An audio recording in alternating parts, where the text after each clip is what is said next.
Well, welcome to our first week's topic on developing the team plan.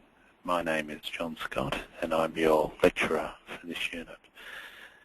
So I'd also like to warmly welcome you and hope that you enjoy these learning webinars. So our first slide is on setting standards. So in teamwork, it's very important to communicate and to set the expectations for the team. So the team needs to understand what the criteria for the success of the team is, and that's often measured through KPIs or SMART goals. And those SMART objectives we'll refer to in a later slide, but essentially they refer to criteria that can be readily measured, and so they're specific, they're attainable, they're realistic, and they're timely. So, for example, increasing sales by 10% would not be a SMART objective. It would not be a KPI because it's not specific enough. Is it unit sales or dollar sales?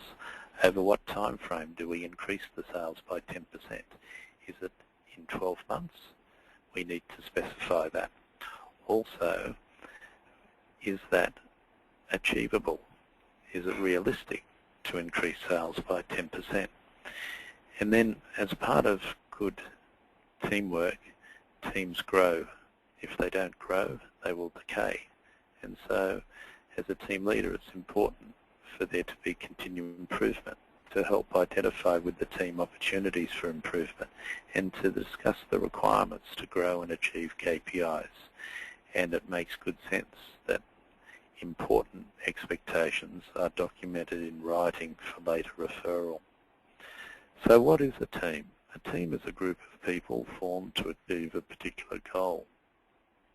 And it's that characteristic that differentiates a team from a group. Teams normally have members with complementary skills so that they can feed off the strengths of each other and compensate for the weaknesses. This makes a team interdependent. And in order to grow a team, it's important to have team building activities. And so we grow a team by having the right members and then engaging them through participating in activities that can remove waste and allow efficiency for achieving the team goal.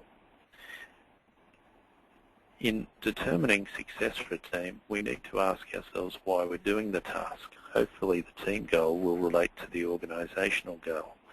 And we also need to ask what are the key parts to the task. And we'll look at this in a moment. Who, what, where, when, why, how. These key parts can be translated into an action plan. And consequently they also constitute the steps involved in order to achieve the goal. We need to have a vision of what the end result should look like so that we can work as a team to define the pathway to achieve the goal. Communication is critical, so who do team members speak with, both inside and outside the team? And feedback is an essential ingredient of communication, and who should team members report back to, namely the team leader, other stakeholders, other team members? And of course, as we go along the path to achieve the team goal, to make sure that we continue to review that it's consistent with the goals of the organisation. So communication involves many channels, but within a team often it's verbal, but it can be by email. Regardless of the channel, ask who, what, where, when, why, how, and hopefully that will delineate many of the key steps that are required for a team to achieve its goal. So focusing more on SMART objectives. KPIs, key performance indicators, are defined by SMART objectives. Specific means that it is very clear whether the goal is achieved or not achieved, and such a goal should be measured, e.g. unit sales or dollar sales. It needs to be a reasonable target, otherwise a team will become exasperated or it will be too easy that they don't try their hardest. But it still needs to be realistic, and the time frame needs to be one that is reasonable and can be readily measured.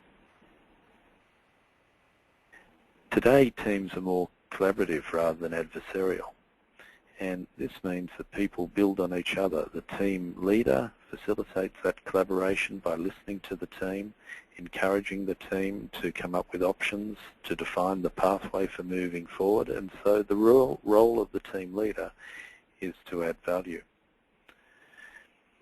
So collaborative means that teams actively engage in defining the pathway and taking responsibility for achieving the goal.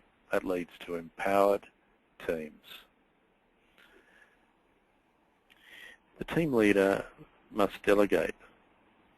The Pareto principle says that 20% of effort produces 80% of results. The team leader needs to discard those activities that are not as valuable. And so by discarding it gives an opportunity to delegate so that team members are not overburdened. The team leader then has time to be approachable and to add value to ideas generated by each team member. And that concludes our first week's set of slides.